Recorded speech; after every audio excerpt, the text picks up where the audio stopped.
Hey there, everyone. Welcome back to the channel. My name is Kevin Small with CRPA. Wanted to do kind of a continuation of last week's episode on legislation. We were talking about Senate Bill 252, the Bear Bill that was defeated. But I think it's important sometimes that we not just disclose the facts, but also talk about the context. So I can't really think of anybody better to talk about that with other than CRPA's legislative director. He's also had a lifelong career with the Department of Fish and Wildlife, Roy Griffith. Roy, thanks for being here. So, I kind of wanted to switch gears here. Senate Bill 252 is something that we're going to continue and deal with in the future, obviously. A couple other pieces of legislation that we have on the table here kind of go hand in hand.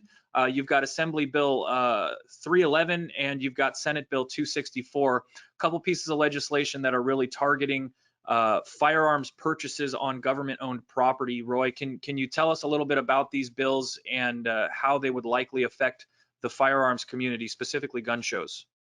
Yeah, well, what we've seen this progression over the last few years, at least since I've taken this job, where they were going after taking away our firearms, and then they realized there was something. They got reminded through our great litigation that we have going on. Is there's something called the Second Amendment?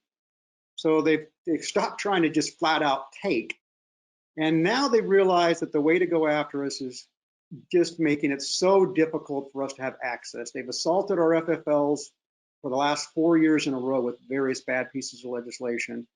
And then they're going after the gun shows. The last couple of years, 2 years, we dealt with the Del Mar show ban and the Cow Palace, two bills targeting the sale of firearms and ammunition on two specific pieces of state property. We beat down the Cow Palace bill, the Del Mar bill, where we CRPA have lawsuits and litigation going on. So you're a good senator from down Orange County decided just to take that bill with 264, Senate Bill 264, and put it on steroids and go after a statewide ban of ammunition and firearm sales on all state property. And pretty much it goes after, read the bill, it goes after the actual manager, the actual state employee that manages that property. It kind of puts them in the hot seat and makes them responsible. So very interesting full front assault on all of our gun shows all over California.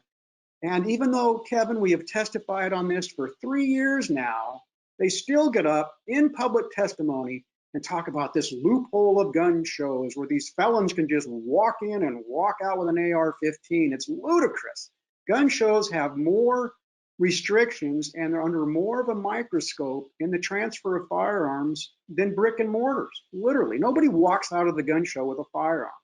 So it's just, but they know it's wrong, but they still testify to that. So we have obviously our letters on file. It's on our website. We ask all of you to join us in this fight and just, you'll see our opposition letters there. Just cut and paste and bombard your actual representative with the opposition that you don't stand for this. And the most way you can be effective is contacting your representative.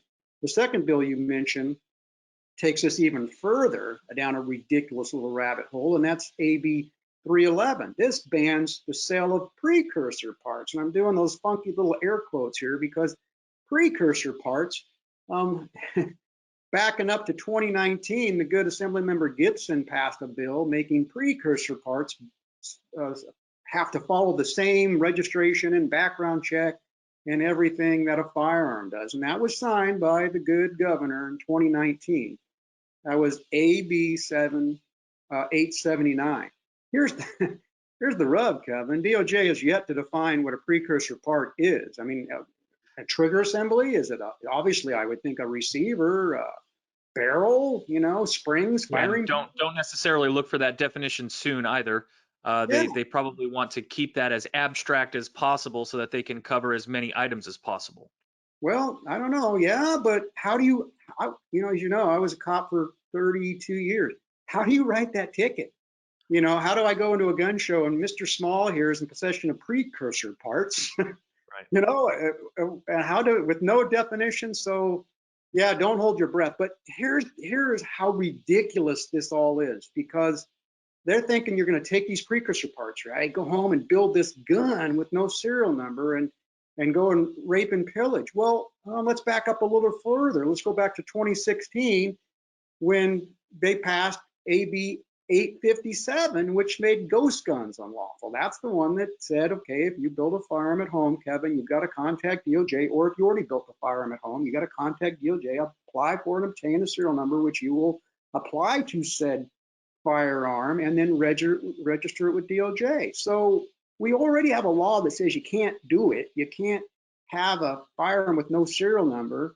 And now we're going to stack all this other nonsense on top of it, all of which, while the good folks at DOJ can't even get out and get the over 10,000 armed prohibited felons off our streets, right? I mean, does that sound at all? Again, I'm not bagging on the good folks at DOJ. There's a lot of good men and women who put their boots on every day and go out to do a job and make us safe. It's this comes from the big white building, and this comes up from a lot of their higher up. So please, I've been called on the mat by great agents in the past and some of my public talks and stuff that I'm not bagging on DOJ. I was a state employee for 27 years. I know what it feels like to be muzzled and not be able to say what you believe. But you can just see what a twisted mess AB 311 is when you follow the little trail of things that led to it, and just how misguided it is to make something unlawful when we don't even know what it is yet by definition. Right. So, It's almost as if you try to create so many blankets of laws and rules so that you can choose to prosecute when you want to, but you don't necessarily always have to prosecute. It almost seems like it's an exercise of power. You know, we are in the super majority right now, so we're just going to layer on layer after layer after layer so that we can exercise this whenever we want to. I mean, I guess the good part here is that CRPA has fought legislation like this before. The community at large has fought things like this before. You know, aside from the moratorium on Del Mar and the legislation up at Cal Palace, we had good folks within the Second Amendment community showing up to fair boards. I can tell you because I was at these fair board meetings, not only in Orange County, but also in Ventura County, where the anti-Second Amendment activists were coming out in droves, basically threatening these fair boards to close down the gun shows. So this is not necessarily a new argument, but I think you're right on the money there, Roy. We need to contact our legislators. You know, the internet is a wonderful thing.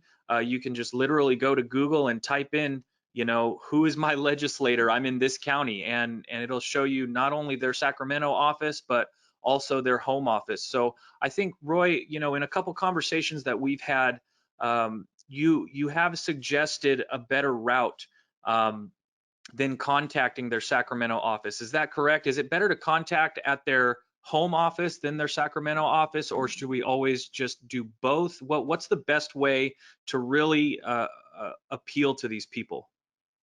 yeah, great question, Kevin. And you're right, the local office. I mean, and their senator and their assembly person, it's best if they contact their two representatives at their district office. Sacramento right now is a big COVID vacuum. I've been waiting for 3 different callbacks from 3 different staffers for the last 2+ weeks since they went back in session just to get insight. They don't, you know, any letter, hate to say it, sent to Sacramento is going to go in a round file.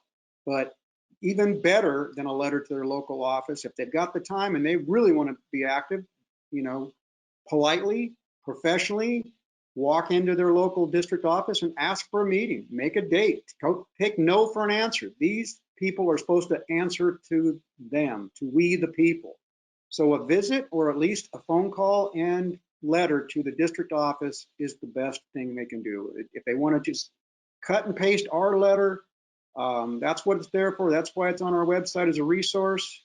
A letter to the governor doesn't hurt, especially when it starts getting close to veto. The more active they can be, the better. Because remember we said earlier, these folks care about 2 things. What 2 things? Getting reelected and making money to get reelected. And hearing Right. from the local folks that are going to vote for them, that will not hurt our process at all. And they are supposed to record and keep track of how many people contact them in opposition to a bill, and that's supposed to be part of public record. Well, So there certainly is and probably always will be more work to be done. I can tell you for certain CRPA is going to continue and keep fighting for Californian rights. Which are your rights, folks? He literally is your voice in the Capitol, Roy. I want to thank you very much for coming on and sharing all of this context with us. I think it's really important. Thank you very much for coming on. anytime, Kevin. Thanks a bunch. All right, well, that's going to kind of conclude our discussion today. Be sure to drop a like, leave us a comment, go ahead and subscribe to the channel. We want to keep these going. We need to let the YouTube people know that we still got action here. So you can also visit our website, that's crpa.org, to find all of this information as well. So we'll see you next week. Thanks for coming out.